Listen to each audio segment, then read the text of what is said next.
At the core, this is a story of redemption, hidden identity, and poetic justice. It explores how society often misjudges individuals based on race, appearance, or occupation, and how these judgments can spectacularly backfire. This is a tale of dignity and silence, the sting of racism, and the ultimate reveal of power and success when it's least expected. The story plays out as a slow-burning drama with sharp emotional undercurrents. It revolves around a black taxi driver named Elijah, who is ridiculed and looked down upon by a wealthy white couple and their friends. What they don't know is that Elijah is not just a driver. He's a self-made millionaire, a philanthropist, and the secret owner of the luxury hotel they're heading to. The humiliation he endures becomes the very moment he reclaims his dignity, not through confrontation, but by revealing his true self in unforgettable fashion. Contemporary social drama with elements of revenge and twist-based storytelling. It takes place in an urban setting, grounded in realism, and highlights classism, racism, and hidden strength. The primary emotional arc of the story is vindication. But throughout, it is laced with the bitterness of injustice, the quiet strength of restraint, and the satisfaction of watching the tables turn. The audience will feel anger, empathy, and, finally, overwhelming triumph as Elijah reclaims his narrative. The title itself invokes immediate curiosity. What could a humble taxi driver do to earn a Rolls-Royce? Why was he humiliated? And how does he turn the situation so powerfully? That tension drives the entire arc forward. Yo, driver, do you even know where you're going? The words sliced through the quiet like a whip. Elijah adjusted the rearview mirror, but said nothing. He had been on the job for 20 years. He'd driven senators, CEOs, even a king once. But none of that mattered to the couple in the back seat. Not now. The man wore a tailored navy blue suit and a smirk that looked surgically attached. The woman beside him clutched a designer purse and let out an exaggerated sigh. Their perfume filled the cab. Sharp, citrusy, expensive. Everything about them screamed wealth. But their tone? That screamed entitlement. Honestly, this is ridiculous, the woman muttered. Can't believe we got stuck with this driver. I swear, the last one at least looked like he had finished high school. The man chuckled. It's fine, babe. What can you expect from this kind of service? Elijah felt the words like gravel in his gut, but his hands stayed steady on the wheel. They were headed to the Grand Seraphine Hotel, 50 stories of glass, luxury, and elegance. Elijah knew every inch of it. He had helped design the place. Yes, design. But these two didn't see that. They saw a black man in a dusty taxi, with calm eyes and calloused hands. And they decided what he was worth. We should have booked a car through Platinum Transport, the woman said. At least their drivers don't look like they stole the vehicle. That one stung. Still, Elijah drove on. The man leaned forward suddenly. Hey, you sure you can read the GPS? Or should we call someone who can? Elijah turned his head slightly, offering the kind of smile that didn't reach the eyes. Don't worry, sir. I know exactly where I'm going. They didn't catch the weight of his words. But the audience does. As the cab turned onto Kensington Boulevard, the man pulled out his phone and snapped a photo. Gotta post this. Look at us, slumming it today.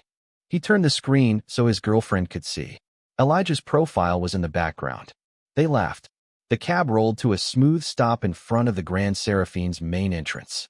Elijah stepped out first, quietly opening the door for the woman. She didn't say thank you. The man shoved a crumpled $5 bill into Elijah's palm. Buy yourself some manners, champ. He turned away, laughing. That was when Elijah did something strange. He didn't drive away. He walked to the valet stand, pulled out a black card from his wallet, and pointed toward a glistening white Rolls-Royce Phantom parked near the front. Bring her around, he said calmly to the valet. The couple turned, confused. They watched as the valet sprinted to the Rolls, fired up the engine, and pulled it around. The man furrowed his brow. Wait, what's happening? Elijah stepped into the driver's seat of the luxury vehicle, not a taxi, and looked directly at them for the first time. Thanks for riding with me, he said. You're right. I do know exactly where I'm going. Then he closed the door and drove off, leaving their silence in his rearview mirror. Elijah Grant wasn't just any taxi driver. At 36, he had seen the city's heartbeat in ways most never could. Through rain-soaked streets, neon-lit nights, and the quiet desperation of lost souls. But beneath the surface of worn leather seats and city grime, Elijah carried a world far richer than anyone who judged him in passing could imagine. He lived in a modest apartment on the outskirts of downtown, but that simplicity was a deliberate choice. Money wasn't his god, freedom was. Years ago, Elijah had walked away from a corporate life, one where he was a junior architect, chasing blueprints and skyscrapers. That world felt cold and impersonal. Instead, he found peace behind the wheel, where stories unfolded with every ride. But his biggest battle wasn't with his job. It was with the invisible walls built by society. Every day, Elijah fought the silent war of being seen as less than. The tired looks from passengers, the barely hidden disdain from some who assumed he was uneducated or dangerous. It gnawed at him, but he never let it break him. His greatest fear? That one day, no matter how much he accomplished, those prejudices would trap him in a life that didn't reflect who he truly was. He wanted to break free, not with anger or defiance, but with quiet strength and undeniable proof. Driving through the city, Elijah felt the weight of his past and the promise of his future. The hum of the engine was a reminder. He was moving forward. Elijah's hands were strong but gentle, calloused from years of hard work, but always steady. His dark eyes carried a calm intensity, scanning the streets but also seeing beyond them. His smile was rare but genuine. When it came, it lit up a room. Behind the scenes, Elijah was a philanthropist and secret investor in the city's redevelopment projects. The Grand Seraphine Hotel? He was one of the major owners, having poured his savings and heart into making it a symbol of hope and luxury for all. But he kept this side of himself hidden from the world. It was his sanctuary, something he'd reveal only when the moment was right. That day, when the entitled couple mocked him, Elijah felt the old sting but refused to let it win. Instead, he focused on the horizon. His mind replayed the countless hours he spent building his empire in silence. Let them judge, he thought. They don't see me yet, but soon they will. His world was a mix of harsh reality and fierce ambition. A man who had faced discrimination but refused to be defined by it. He was ready to rewrite the narrative. The Grand Seraphine loomed ahead, its glass facade reflecting the golden hues of the setting sun. Elijah's taxi pulled up smoothly to the curb. The entitled couple, still smirking, stepped out first, already busy checking their phones as if the ride had been some minor inconvenience they had survived. Elijah followed behind, holding the door open with practiced grace. The valet, recognizing Elijah instantly, gave him a respectful nod. But the couple barely glanced his way. They were lost in their own world of privilege, completely unaware of who Elijah really was. Inside the hotel lobby, marble floors gleamed under sparkling chandeliers. A pianist played softly in the corner. Elijah walked through the crowd, heading toward the management offices, where his keycard gave him access denied to almost everyone else. As he passed, the couple whispered loudly enough for nearby guests to hear. "He's just a driver. Who knows what he's thinking?" the man scoffed. The woman laughed. "Probably plotting to steal from us." Elijah's jaw clenched, but he didn't respond. He was used to this, people making assumptions, underestimating him because of his skin color and job title. Upstairs, in a glass-walled office overlooking the city, Elijah met with his closest business partner, Marcus. The two men exchanged nods, the weight of the day hanging heavy between them. "Did you see the couple in the lobby?" Marcus asked, shaking his head. "They think this place is just a playground for the elite. But you built it from the ground up." Elijah smiled faintly. Sometimes, the biggest battles are fought in silence. Suddenly, the phone on Marcus's desk rang.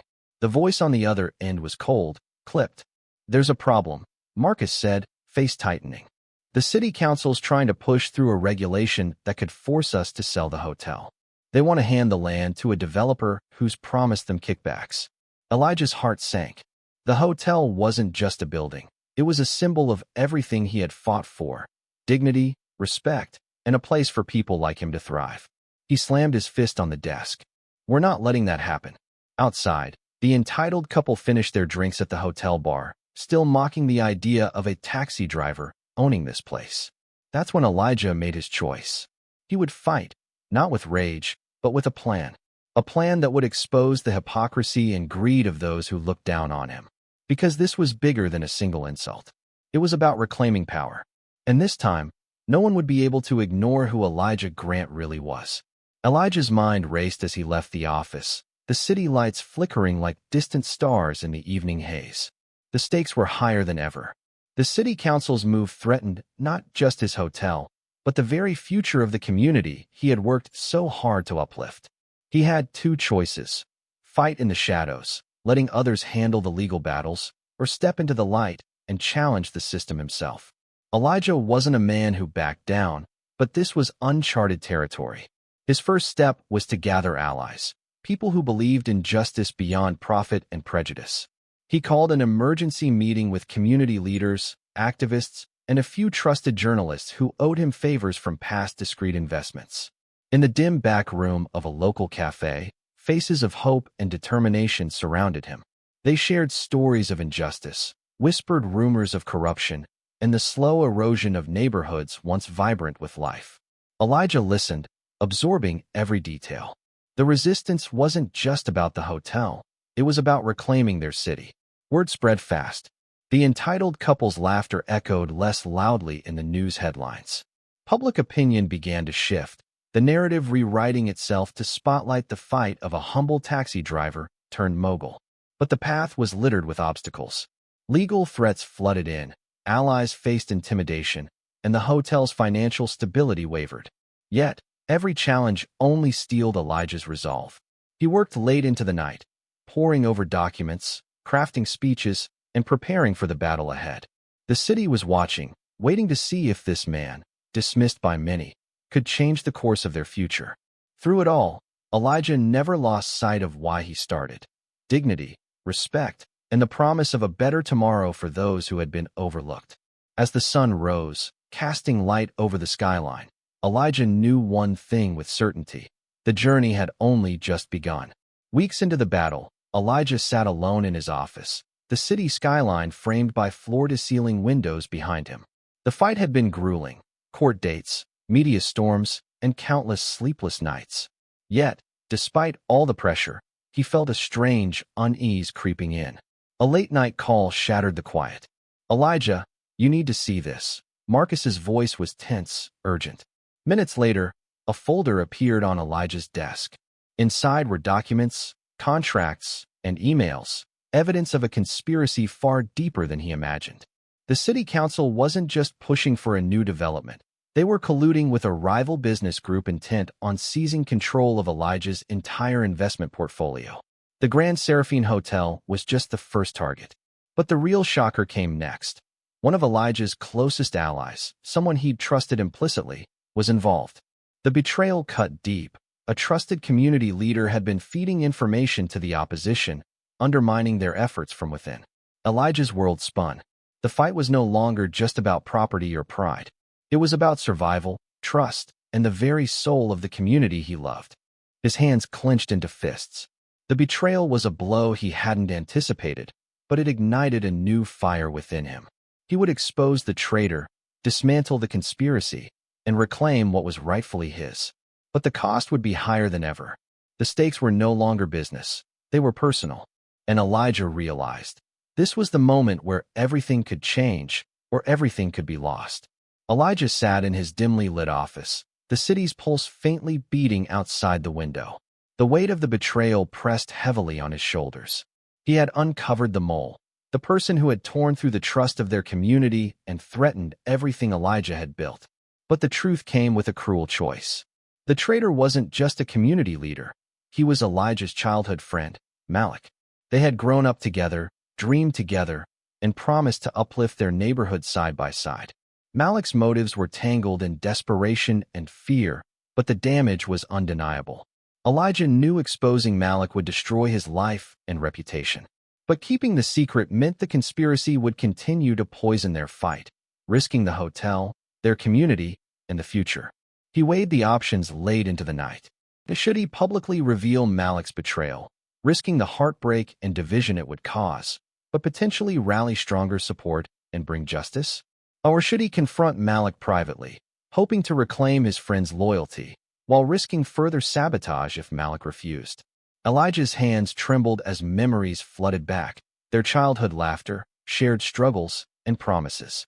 Yet, the future demanded sacrifice. The hotel's fate, the community's hope, and Elijah's own legacy hung in the balance. He realized this was more than a battle for property. It was a test of his character, his capacity for forgiveness, and his commitment to justice. In the silence, Elijah made his choice. He would confront Malik directly, risking everything to save both their friendship and their shared dream. Because sometimes, the hardest battles were fought not with fists, but with the heart. The night was heavy with tension as Elijah parked his taxi near Malik's rundown apartment. The city around him buzzed with indifferent life. Neon signs flickered, distant sirens wailed, and the smell of rain hung in the air. Elijah's heart pounded like a drumbeat in his chest, the weight of the coming confrontation almost unbearable. He took a deep breath and stepped out, the cold night air biting his skin. Malik's door was cracked open, dim light spilling into the hallway. Elijah's footsteps echoed as he approached, uncertainty and determination warring within him. Malik looked up from a worn-out chair, eyes shadowed by guilt and fear. The room was sparse, cluttered with remnants of better days, old photographs, faded trophies, a broken clock frozen at midnight. "Elijah," Malik said quietly, his voice a mix of relief and shame. "I didn't want it to come to this." Elijah held up the folder filled with evidence, the emails, the contracts, the proof of betrayal. "Why, Malik? Why sell us out?" Malik's gaze dropped. "I was desperate. My family needed money, and the council promised me security. I thought I could protect you, protect us. But I was wrong." The room seemed to shrink as the weight of their shared history pressed down on them. Elijah's voice was steady but filled with pain. "You risked everything we built, everything I fought for. But it's not too late. We can still fix this, together." Malik looked up, tears glistening. "How?" "By taking down the corrupt council, exposing the conspiracy, and reclaiming our community," Elijah said firmly. The two men clasped hands, a fragile pact forged in the fire of betrayal and hope. But the fight was far from over. As they strategized, the phone rang, a cold, unfamiliar number. Elijah answered, his blood running cold at the voice on the other end. "You think you can win? This city belongs to us," the caller sneered. "Back off, or suffer the consequences." Elijah hung up, eyes blazing with renewed resolve. The final battle had begun. What followed was a whirlwind of high-stakes maneuvers, legal showdowns, media exposes, intense confrontations with shadowy figures pulling the strings. Elijah and Malik worked tirelessly, their alliance tested but unbroken. Each victory was hard-won, every step forward met with fierce resistance. Then, the ultimate showdown, a city council meeting packed with officials, reporters, and citizens. Elijah stepped to the podium, heart pounding but voice steady. He laid bare the truth, piece by piece, watching as shock rippled through the crowd. The corrupt officials scrambled, their lies unraveling under the spotlight. When the gavel finally struck, justice was served. The conspirators were arrested, the council dissolved, and the hotel's future secured.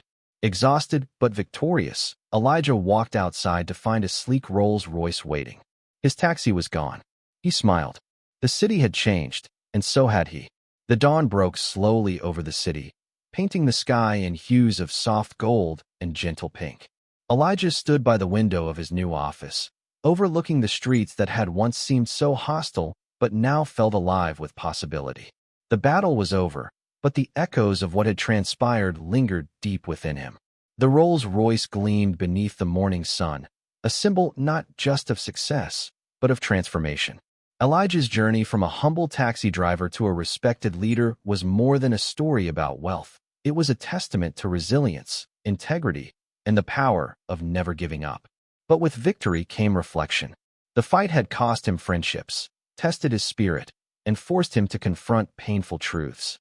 Malik's betrayal had cut deep, but forgiveness had opened a door Elijah never expected to find. Their fragile alliance was a reminder that even in darkness, light could be found if one was willing to seek it. Elijah's community began to heal. The Grand Seraphine Hotel, once a battleground, became a beacon of hope, offering jobs, pride, and a renewed sense of identity. People who had doubted, scorned, or ignored him now looked up to him. Yet Elijah knew this was only the beginning. Power had changed hands, but the responsibility it brought was immense. He pledged to lead with honesty and compassion, ensuring that no one else would suffer the injustices he had endured. Late one evening, as Elijah prepared to leave his office, he glanced at a photograph on his desk, himself and Malik, smiling during better days. He reached out, touching the frame gently. A soft knock echoed from the door. Malik entered, a hopeful look in his eyes. "Ready for the next chapter?" Malik asked. Elijah smiled, the weight on his heart lighter than before. "Together," he replied. And with that, the city's future glimmered brighter than ever. The black taxi driver who once felt invisible had become a legend, proving that dignity and perseverance could transform not just one life, but an entire community.